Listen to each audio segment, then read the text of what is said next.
Welcome back to learning English grammar guys. आज हम आपको द प्रेजेंट परफेक्ट के बारे में बताएंगे।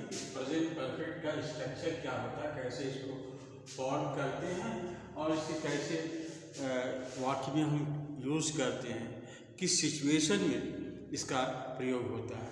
तो जानने के लिए, तो इसके पार्ट को जानने के लिए ये होता है कि सब्जेक्ट प्लस हैज या है, दोनों में से कोई एक, और जो है V3 पास्ट पार्ट्स में अगर है तो ये समझा जाता है कि ये प्रेजेंट परफेक्ट है। जैसे I have written a book. तो ये जो है पास्ट परफेक्ट में है। मैंने ये किताब लिखी है, तो ये जो पास्ट परफेक्ट में है। तो यहाँ पर ये सब्जेक्ट हो गया और ये हैव हो गया इसके साथ, और ये पास्ट पार्टिसिपल हो गया और ये ऑब्जेक्ट हो गया। तो खैर ये छोड़ दीजिए। इन तीनों चीज़ों से हम पहचान जाते हैं कि ये जो है क्या है, पास्ट प्रेजेंट परफेक्ट में है।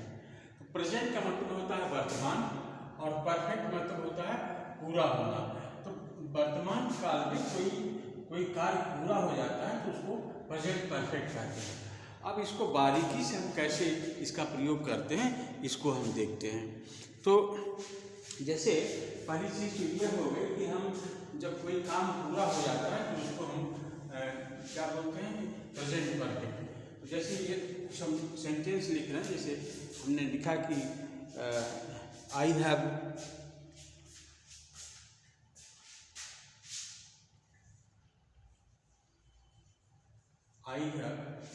visited Dubai.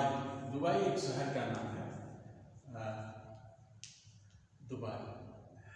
तो आई हैव विजिटेड मतलब मैं वहाँ गया हूँ। तो ये जो है ये पास्ट परफेक्ट है। मैं उस शहर में गया हूँ, मतलब ये काम पूरा हो चुका है। मैंने वो शहर देखा है, ऐसे कह सकते हो। आई हैव सीन दुबई, ऐसे आप कह सकते हो। आई हैव, अच्छा, they have seen the Taj Mahal, they have seen the Taj Mahal, उन लोगों ने ताजमहल देखा है। ताजमहल। अब इसमें जो मुख्य चीज़ है कि वर्तमान में काम खत्म हो गया है। इन प्रेजेंट काम जो है, the work has been finished. तो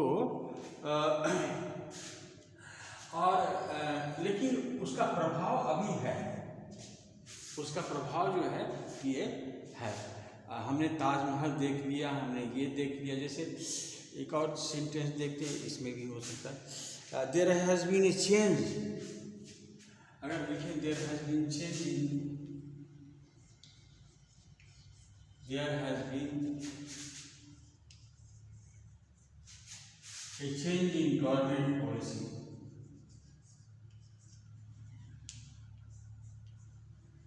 कुछ भी हो, इससे भी ये पता चलता है गवर्नमेंट की पॉलिसी में चेंज हो चुका है। तो अगर ये चुका है और हम देख चुके हैं, इसका मतलब जो है कि जो काम खत्म हो गया है लेकिन उसका प्रभाव अभी भी है। तो ये इस तरह का सेंटेंस है जिसमें समय नहीं दिया गया है। अगर ये समय दिया गया होता तो इसको हम क्लियर पास्ट में कह सकते थे। जैसे समय दिया होता कि अगर देखिए, I have visited in Dubai in 2005, नहीं 2005। अब जो है इसको तोड़ करके हम क्लियर पास्ट में लिख सकते हैं, एकदम स्पष्ट रूप से पास्ट में। I have seen the Taj, I have, इसके जगह लिखा आई सा द ताज, और यहाँ कोई क्लियर पास्ट दे दें,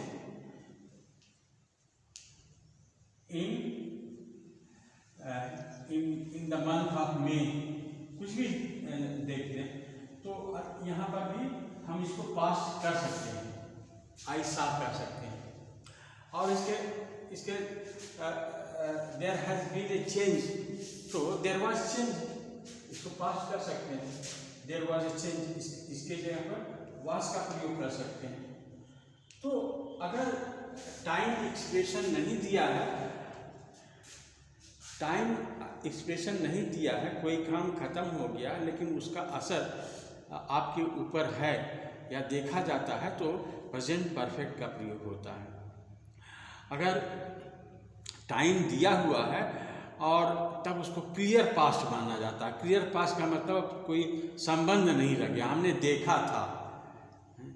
तो एक थोड़ा सा देयर इज ए थोड़ा सा चेंज आप है। प्रेजेंट में कोई काम पूरा हो चुका है और कोई काम पूरा हो गया, तो ये क्लियर पास्ट होता है। तो इसमें प्रेजेंट परफेक्ट में और क्लियर पास्ट में बहुत थोड़ा सा अंतर है। तो ये अंतर आपको मिलेगा कि एक तो जिसका संबंध अभी बना हुआ है और जब क्लियर पास्ट हो जाता है तो संबंध छूट जाता है। तो इसको हम ऐसे भी देख सकते हैं, क्लियर पास्ट। और दूसरा है कि जब हम प्रेजेंट परफेक्ट को समय के साथ प्रयोग करते हैं,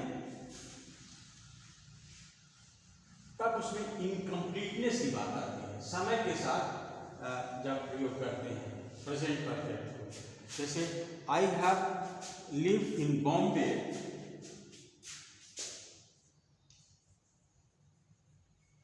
I have lived in Mumbai, या बॉम्बे, कुछ भी नहीं होगा, मुंबई का बॉम्बे फॉर 10 years।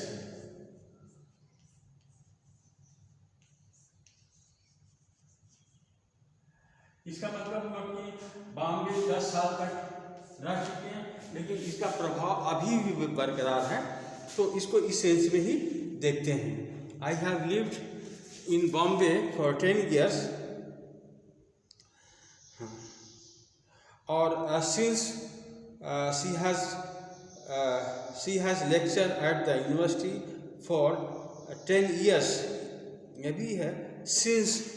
अब यहाँ पर थोड़ा दो चीज़ बताना है। एक तो आपको बताना है कि इसका जो प्रभाव जो है एक तो बना रहता है और ये क्लियर पास्ट नहीं है।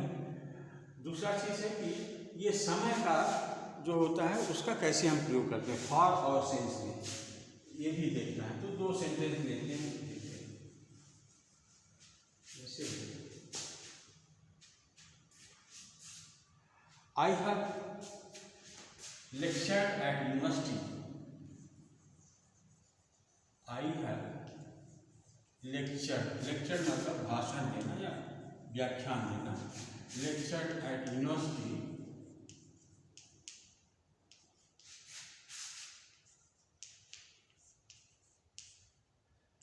For 10 years।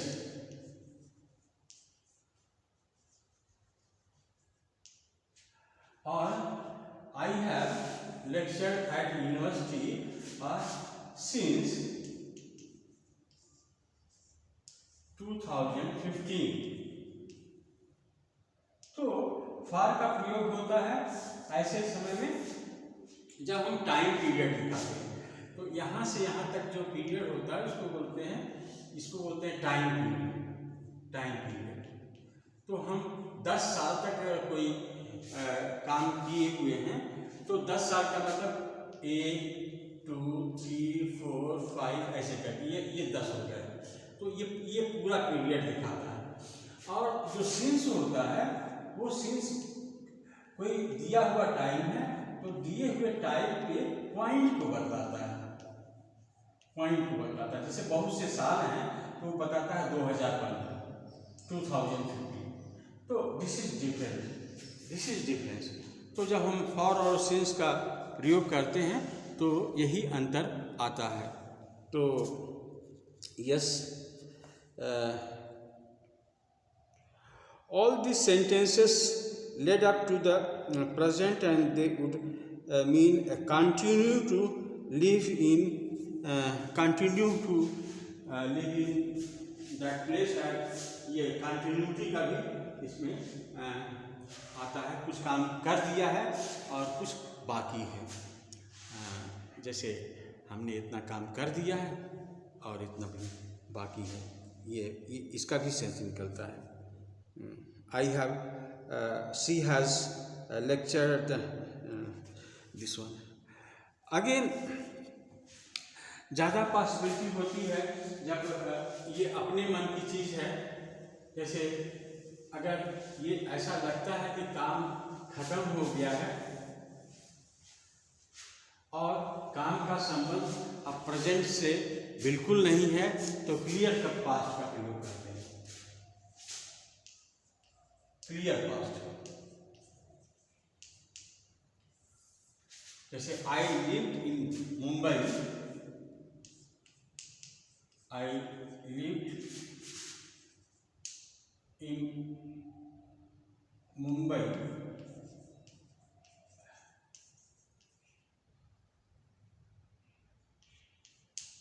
I lived in Mumbai for 10 years. For 10 years. इसका मतलब हो गया कि मैं 10 साल तक बम्बई में था। मैं 10 साल तक बम्बई में था। अब कोई संबंध नहीं है। I am disconnected from Bombay. इसका मतलब हो गया कि अब दूसरे जगह रहता हूँ। ठीक है। I lived in Bombay for 10 years. That means I lived in Bombay for 10 years. Now I don't live over there. I have shifted my place to my village. तो अब हमसे उससे कोई संबंध नहीं है, इसलिए इसको क्लियर पास्ट बोलते हैं। ये पास्ट में आ गया। अगर हम लिखते हैं I have lived in Bombay, तो इसका मतलब है कि बॉम्बे में 10 साल तक था। अभी भी हमारा किसी न किसी ढंग से वहाँ संबंध बना हुआ है, चाहे जिस ढंग से मेमोरी या अभी भी हम रह सकते हैं, ऐसा सेंस में होता है।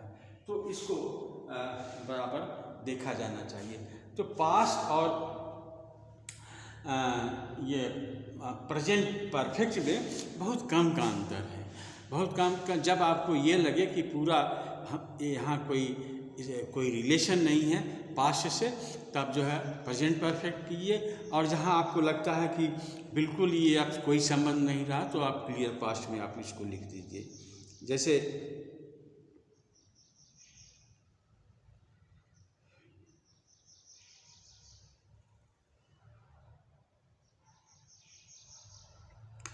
she lectured for 10 years, she has lectured for 10 years। तो ये दो चीज़ हो गया। एक तो बताता है कि पास्ट में हो गया, अब उससे कोई संबंध नहीं है, और एक होता है कि उसने लेक्चर दिया है और 10 साल दिया है, अभी भी उससे रिलेशन है, किससे? प्रेजेंट से। तो इस तरह की होती है।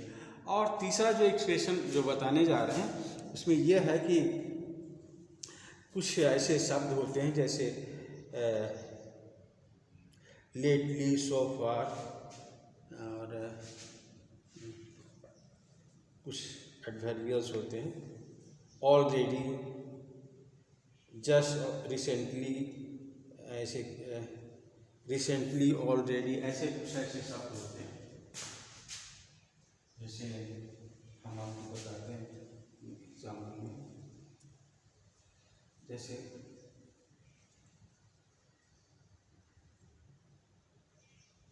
she has been unwell,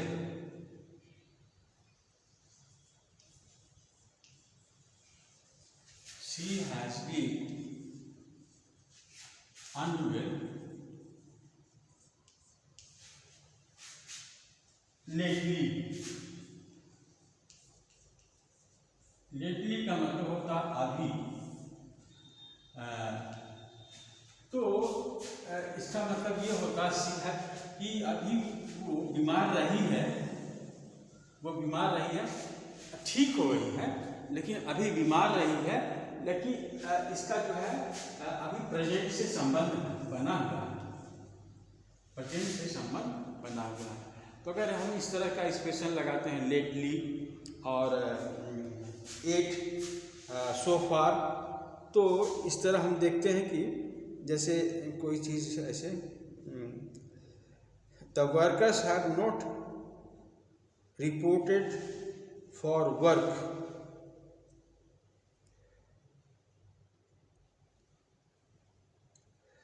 the workers have not reported for work at होता है, द वर्कर्स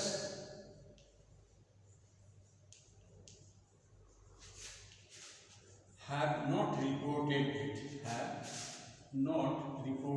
it। देखिए ये भी काम खत्म हो गया है, have not reported it, लेकिन इसका जो है संबंध बना हुआ प्रेजेंट से। ये प्रेजेंट परफेक्ट है, लेकिन इसका संबंध जो है प्रेजेंट से बना हुआ है, तो इसको पास्ट में नहीं लिख सकते। अगर इसमें lately, recently,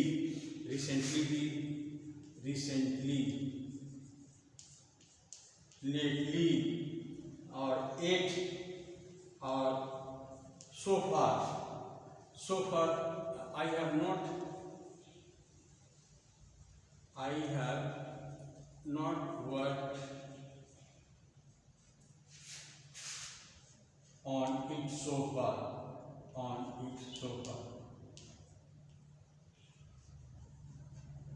I have not so far worked on it, यहाँ पर भी लिख सकते हैं I have not worked so far, अभी तक काम नहीं किया है। तो ये बताता है कि काम तो खत्म हुआ है नहीं हुआ, लेकिन इसका संबंध जो है ये प्रेजेंट से बना हुआ है। तो ये कि अभी काम कर ही रहे हैं, अभी ख़त्म नहीं हुआ। तो in this situation we can use present perfect tense. तो गाइज हमने कुछ ऐसे सिचुएशंस बताए जिसमें आप प्रेजेंट परफेक्ट का प्रयोग कर सकते हैं, और यही बताया कि कब आप उसको पास्ट में, क्लियर पास्ट में जा करके लिख सकते हो, ये दैट्स अप टू यू। और ऐसा अगर प्रतीत हो, सिचुएशन ऐसा शो करे, तो आप जो है पास्ट, क्लियर पास्ट में भी जा सकते हो। अगर संबंध प्रेजेंट से बना हुआ है, तब आप जो है उसको परफेक्ट में ही रहने दीजिए। तो इस तरह से हम प्रेजेंट परफेक्ट का प्रयोग करते हैं। Thank you.